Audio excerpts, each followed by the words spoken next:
जय संविधान, महात्मा गांधी की जय, गोडसे मुर्दाबाद। 4 PM न्यूज नेटवर्क में आपका हार्दिक स्वागत है। देखिए, एक कहावत आपने सुनी होगी, विनाश काले विपरीत बुद्धि। मुझे लग रहा है कि आज के तारीख में सत्ता पक्ष के साथ, भारतीय जनता पार्टी के साथ वही हो रहा है। समय जो सबक दे रहा है भारतीय जनता पार्टी को, समय जो संकेत दे रहा है, भारतीय जनता पार्टी उसको स्वीकार करने के लिए तैयार नहीं है। लोकसभा के चुनाव हुए। लोकसभा के चुनाव में आज से 6-7 महीने पहले तक किसी ने यह कल्पना नहीं की थी कि भारतीय जनता पार्टी को पूर्ण बहुमत नहीं मिलेगा, क्योंकि विपक्ष पूरी तरह से विभाजित था, संगठन का अभाव था, लीडरशिप का अभाव था और भारतीय जनता पार्टी ने सारी ऐसी व्यवस्थाएं कर दी थी जिसमें भारतीय जनता पार्टी के पास सारे संसाधन थे, पैसा था, ईडी थी, सीबीआई थी, इनकम टैक्स था, प्रचार तंत्र था, आईटी सेल था, सब कुछ था, सोशल मीडिया था, सब कुछ था और विपक्ष के पास कुछ नहीं था। तो ऐसा माना जा रहा था कि ये 2024 के चुनाव में ये एनडीए की सरकार नहीं बनेगी, बल्कि मोदी जी की अच्छी खासी सरकार बनेगी। और इसी को ध्यान में रखते हुए भारतीय जनता पार्टी के वरिष्ठ नेताओं ने एक नारा दिया था, इस बार 400 पार। चलिए, उन्होंने तो एक नारा दिया था, इस बार 400 पार, लेकिन उनके जो बड़े बुद्धिमान ऐसे कैंडिडेट्स थे जो कि लोकसभा का चुनाव लड़ रहे थे, उन्होंने समय की नजाकत को न समझते हुए और भारत की जो हमारी मूल भावनाएं उनको न समझते हुए उसको थोड़ा सा आगे बढ़ा दिया।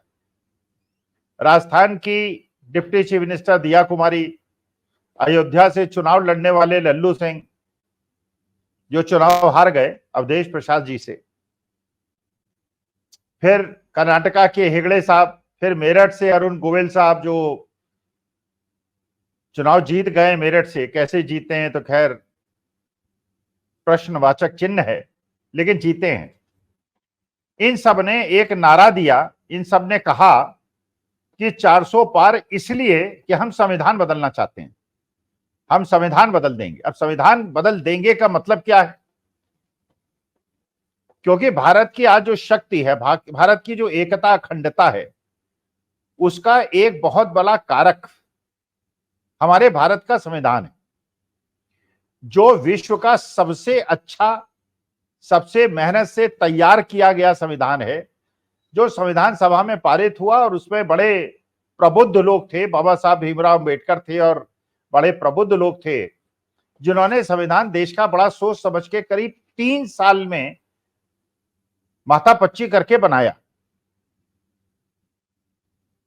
और हमारे देश के हर वर्ग, हर समाज, हर वर्ण, हर लोगों को इस संविधान पे गर्व है और पूरे भारतवर्ष को यह कहने का अवसर है पूरे विश्व के अंदर कि विश्व का सबसे सुंदर संविधान भारतवर्ष का है। लेकिन जब भारतीय जनता पार्टी के बड़बोले नेताओं ने संविधान बदलने की बात की 400 सीटें पाने पर, तो इसका एक इलेक्ट्रीफाइंग असर पूरे हिंदुस्तान के चुनाव पे पड़ा। और मैं ये मानता हूं कि चुनाव में भारतीय जनता पार्टी को बहुमत न मिलने और 240 सीटों पर सिमट जाने और तेलुगु देशम और जनता दल यूनाइटेड और चिराग पासवान और एकनाथ शिंदे पे डिपेंडेंट होने का मुख्य कारण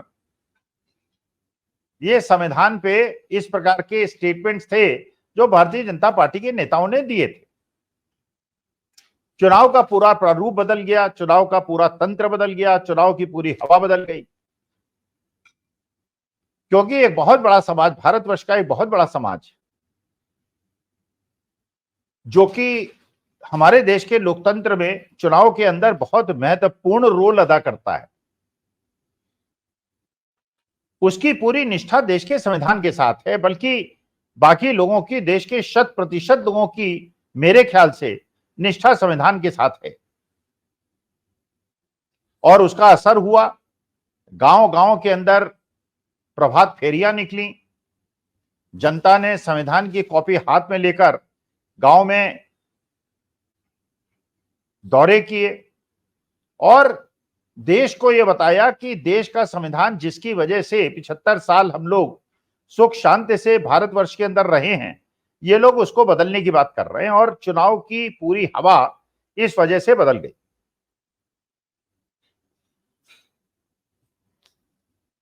चुनाव में भारतीय जनता पार्टी का उत्तर प्रदेश में क्या हाल हुआ, जहां कोई कल्पना नहीं कर सकता था कि उत्तर प्रदेश के अंदर बीजेपी लार्जेस्ट सिंगल पार्टी नहीं होगी, इसकी शायद ही कोई कल्पना कर पाया इलेक्शन के पहले, कोई भी एग्जिट पोल वाला या भी कोई भी चुनावी विश्लेषक।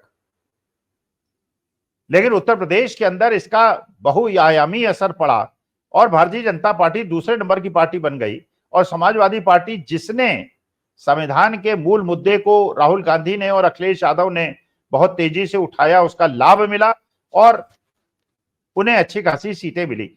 बिहार के अंदर जहां एक सीट पिछली बार महागठबंधन को मिली थी, इस बार उन्हें 10 सीटें, 9 सीटें और एक निर्दलीय जो पप्पू यादव जीते, 10 सीटें अपोजिशन को मिली। महाराष्ट्र के अंदर तो खैर भारतीय जनता पार्टी के युति का बहुत बुरा हाल हुआ। गुजरात जो कि बिल्कुल मजबूत गढ़ था, वहां भी एक सीट कांग्रेस ने जीती। राजस्थान के अंदर भारतीय जनता पार्टी का बुरा हाल हुआ, हरियाणा के अंदर बहुत बुरा हाल हुआ, वेस्ट बंगाल के अंदर बहुत बुरा हाल हुआ, जिसका एक मुख्य कारण संविधान पे इस प्रकार की टिप्पणियां था, जिससे लोगों को लगने लगा कि यह भारतीय जनता पार्टी अगर तीसरी बार स्पष्ट बहुमत पे आ गई तो देश के संविधान को बदल देगी। और इसकी पुष्टि इस बात से भी हुई जब नया संसद बना, उस संसद भवन में सभापति महोदय की सीट के पीछे सेंगोल लगाया गया।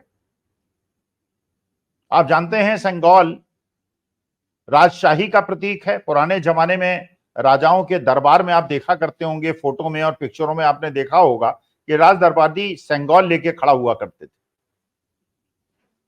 और इसी प्रकार जब देश आजाद हुआ था, इसी कारण से जब पंडित जवाहरलाल नेहरू को सेंगोल दिया गया था, तो उन्होंने सारी मर्यादाओं का ध्यान रखते हुए और ये मानते हुए कि देश के अंदर लोकतंत्र स्थापित हो गया है, सेंगोल का कोई स्थान नहीं है, सेंगोल को उन्होंने म्यूजियम में भेज दिया था और म्यूजियम में ये रहा 75 साल। लेकिन भारतीय जनता पार्टी ने, क्योंकि संविधान और लोकतंत्र के प्रति उनकी कितनी सीरियसनेस है इसका तो उन्हीं को पता होगा, उन्होंने सेंगोल को सभापति महोदय के आसन के पीछे लगा दिया। विपक्षी दल के कुछ नेताओं ने यह प्रस्ताव भी दिया और भेजा भी और लिख के भी भेजा कि वहां पे सेंगोल के स्थान पर संविधान की कॉपी लगी रहनी चाहिए, क्योंकि बार बार देश के संसद के अंदर सबको ये रिमाइंडर मिलना चाहिए कि हमारे लिए सर्वोच्च पुस्तक अगर भारतवर्ष के अंदर कोई है तो देश का संविधान। खैर, चुनाव के अंदर जो ये सबक मिला और आज एक बैसाखी सरकार, एनडीए सरकार है देश के अंदर, जो कब गिरे न गिरे इस पे हर आदमी अपने कोल कल्पनाएं कर रहा है। ये सब जानते बूझते भी दिल्ली यूनिवर्सिटी के अंदर एक प्रस्ताव दिया गया कि वहां के करिकुलम में मनुवाद को पढ़ाया जाए, मनुस्मृति को पढ़ाया जाए। अब सोचिए, इसका मतलब आपने ये लोकसभा चुनाव हुए और जो मैसेज आपको जनता ने दिया था आप उसको समझ नहीं पा रहे हैं। जो हम लोगों का आरोप था, जो देश की जनता को लगा था कि आप देश के संविधान को हटाकर मनुस्मृति लागू करना चाहते हैं, मनुस्मृति के माध्यम से आप देश के अंदर वर्ण व्यवस्था कायम करना चाहते हैं। और मेरा यह स्पष्ट मानना है कि देश की हमारी सबसे बड़ी कमजोरी अगर कोई है तो वर्ण व्यवस्था है। जो छूत और अछूत की व्यवस्था है वो ये है। जहां पे एक बहुत बुद्धिमान व्यक्ति किसी वर्ण में पैदा हो जाए तो उसको अछूत माना जाता है, और एक बहुत मूर्ख व्यक्ति अगर छूत वर्ग में पैदा हो जाए तो उसे बहुत बुद्धिमान माना जाता है। यह व्यवस्था देश की कमजोरी का एक बहुत बड़ा कारण रहा। जहां यह माना गया कि ब्राह्मण सोचेंगे, क्षत्रिय लड़ेंगे, वैश्य व्यापार करेंगे और शूद्र सेवा करेंगे, उसकी वजह से देश की एक बहुत बड़ी जनसंख्या को आपने मुख्य धारा में आने से रोक दिया। लेकिन जब संविधान लागू हुआ, सभी वर्णों को, सभी वर्गों को उच्च पदों पे जाने का अवसर मिला, पुलिस में जाने का अवसर मिला, एडमिनिस्ट्रेटिव सर्विसेज में जाने का अवसर मिला, तो उसके बाद कम से कम ये भावना को कम करने का प्रयास और मनुवाद को छोड़कर, वर्ण व्यवस्था को पीछे छोड़कर, छूत अछूत को पीछे छोड़कर देश को एक साथ आगे बढ़ाने का प्रयास स्वतंत्र भारतवर्ष के अंदर हुआ।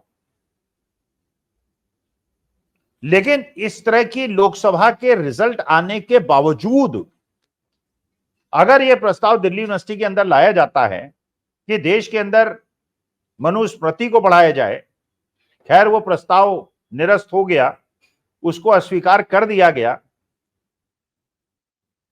लेकिन जिसने भी लाने का प्रयास किया, जिस मनोभावना ने लाने का प्रयास किया, क्या वो उसी परंपरा को आगे बढ़ाने का प्रयास था जिसके अंदर कहा गया कि अगर 400 सीटें मिल जाएंगी तो हम कॉन्स्टिट्यूशन को बदल देंगे, और शायद लोगों ने यह आशंका की थी कि कॉन्स्टिट्यूशन, संविधान को बदल के मनुस्मृति को लागू कर देंगे।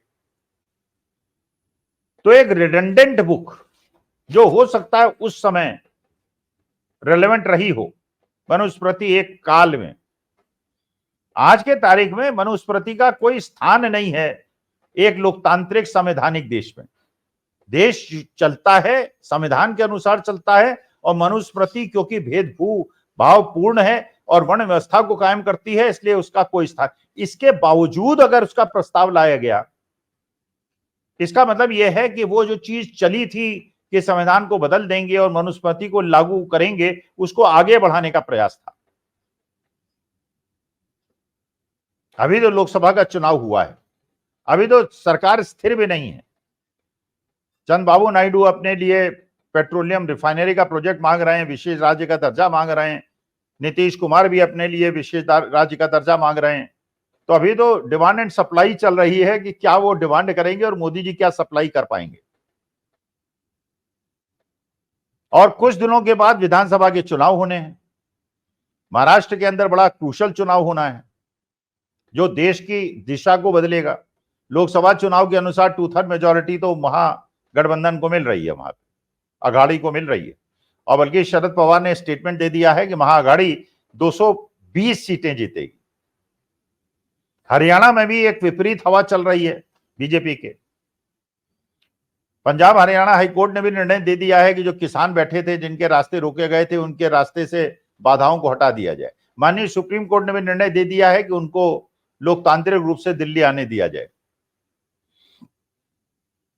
अग्निवीर के मसले पर भी बातें मुखर होकर और जनता के बीच से विरोध शुरू हो गया है।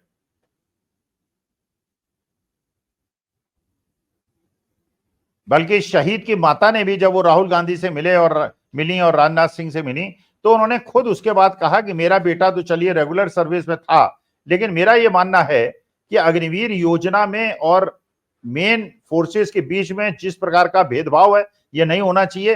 हर सेना में काम करने वाले व्यक्ति को समान अधिकार और एक प्रकार की इज्जत और सम्मान मिलना चाहिए। माने ये मुद्दे अब इकट्ठे होते जा रहे हैं, संविधान का मुद्दा इकट्ठा होता जा रहा है। अग्निवीर का मुद्दा जो है मुख्य धारा में आ गया है, किसानों का मुद्दा मुख्य धारा में आ गया है। बल्कि संयुक्त किसान परिषद ने यह निर्णय ले लिया है कि अगले 5-7 दिन के अंदर वो संपर्क करेंगे विपक्षी दलों वालों से, सत्ता पक्ष वालों से, और उसके बाद अपने आंदोलन को पुनर्जीवित करेंगे और एमएसपी की गारंटी की मांग को आगे बढ़ाएंगे शांतिपूर्वक ढंग से, अहिंसात्मक रूप से, गांधीवादी तरीके से।